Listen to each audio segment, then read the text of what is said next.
President Trump naming Kevin Warsh as his pick to replace Jerome Powell as Fed chair, but he'll need to be confirmed in the Senate first. A key vote is Republican Senator Thom Tillis, who says that Warsh is a qualified nominee, but he will, quote, oppose the confirmation of any Federal Reserve nominee, including for the position of chairman, until the DOJ's inquiry into Chairman Powell is fully and transparently resolved. I want to bring in Republican Congressman from Wisconsin and chairman of the Subcommittee on Digital Assets, Financial Technology, and AI, Bryan Steil. Congressman, thank you for being here. I want to get your thoughts on this opposition strategy that's coming from Senator Tillis. Thanks for having me on. I commend the president for his selection. Kevin Warsh is qualified for the Federal Reserve. I think he'll be committed to the dual mandate of the Federal Reserve, both full employment and stable prices. Getting his confirmation through quickly is important.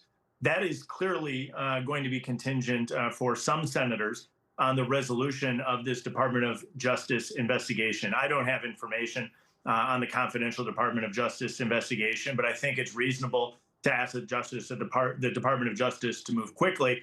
We will all be better served if that's resolved and we can move on with the full appointment and confirmation of Kevin Warsh. All right. Well, we'll see where this goes, especially for Senate banking, and it's going to be in their hands.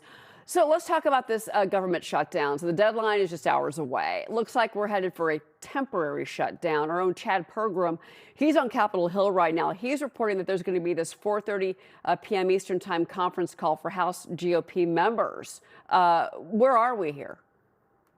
I look forward to about an hour from now speaking with the Speaker of the House and my colleagues about how the House is going to respond to this.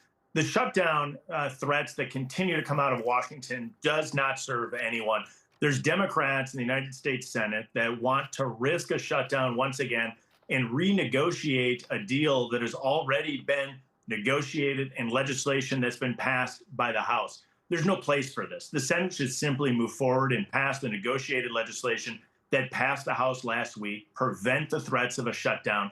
And I'm concerned if the Senate adjusts or amends this legislation, that the House will be in a position to move quickly or to agree to new terms that were previously agreed to. The whole spending process in Washington should be rewritten. But while we're waiting to do that, I would love to see the Senate step up and pass the legislation that passed the House last week and get over this risk that we will have a partial federal government shutdown. Yeah, and to be clear to our viewers, what this means is, partial shutdown. You're back on Monday, however, so it could be a shutdown for the weekend or partial shutdown anyway. But talk about this potential CR.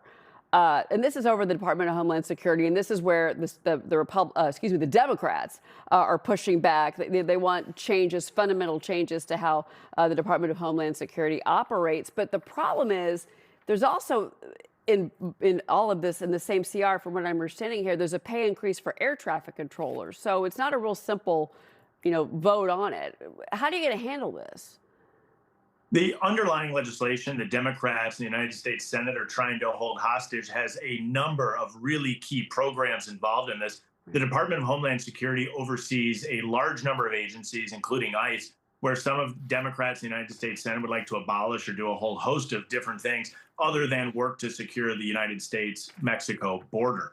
Well, the concern here is not only air traffic controllers or others that are at play with benefits that could be in the Department of Homeland Security, but we also have concerns of making sure that there's FEMA funding and others. Yes, it's true we could have just a de minimis or short-term shutdown. Still doesn't serve anyone well. The better path is for the Senate to pass the legislation that they have in front of them, which then funds the government and gets us out of this brinksmanship that we're looking at once again. Yeah, Senator Rand Paul actually made some comments about an hour ago. He thinks that is still a possibility. So we're watching and waiting. It's only at 2:50 p.m. Eastern time. I do want to ask you about this. The Clarity Act is advancing in the Senate, but there's concerns that it could fail when it goes to the Senate for a full vote. What's it going to take to get this over the finish line? I'm optimistic that the Senate is making progress, and ultimately we will see the Clarity Act pass. The House acted on this now months ago, and we passed it in overwhelming, broad bipartisan support, 78 Democrats joining Republicans in the House of Representatives. The Senate has struggled with their conversations as to whether or not or how the Clarity Act should be amended. I think they should bring the underlying House text up, amend it if they think adjustments are needed, but the underlying House text is solid. The whole crux here is we want to make sure the United States remains the global center in the digital assets race. We can do that if we pass Clarity, build on the work that's been done in the House, and I'm optimistic that the Senate will move forward on what is an absolutely essential piece of legislation. And hence the pause on Clarity to kind of get back and see where there needs to be some changes, which we'd heard from Coinbase CEO Brian Armstrong needed to be made. So we're going to follow that. I do want to ask you about this. There's these new disclosures that show that your colleague, this is Congressman Kevin Hern, he sits on House Ways and Means on the Health Subcommittee. He sold about $500,000 of United Healthcare stock in December. That's right before the stock fell on the Medicare policy worries. This is important to you. What's going on with this? Well, on any given member, they can make a host of trades, and you can cherry pick trades one way or the other. And so I don't place blame on any given individual without a full investigation.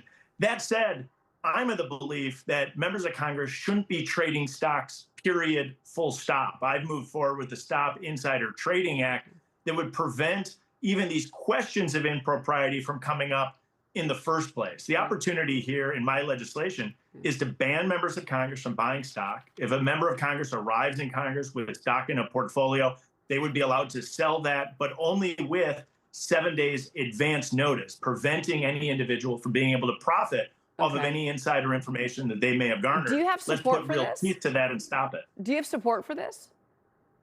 We have strong support for this. We have about 100 co-sponsors of the legislation. We passed it through my committee with overwhelming support. We have bipartisan support for this legislation.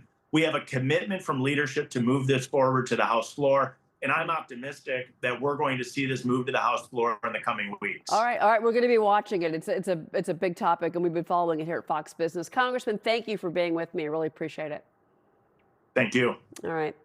Well, the divide between software and semiconductor stocks keeps widening. Investors are getting a little cautious about AI spending. Is there too much spending happening out there? We've got Garrett Kaltbaum to break down the worries and that divide. He's going to talk about it. We'll be right back.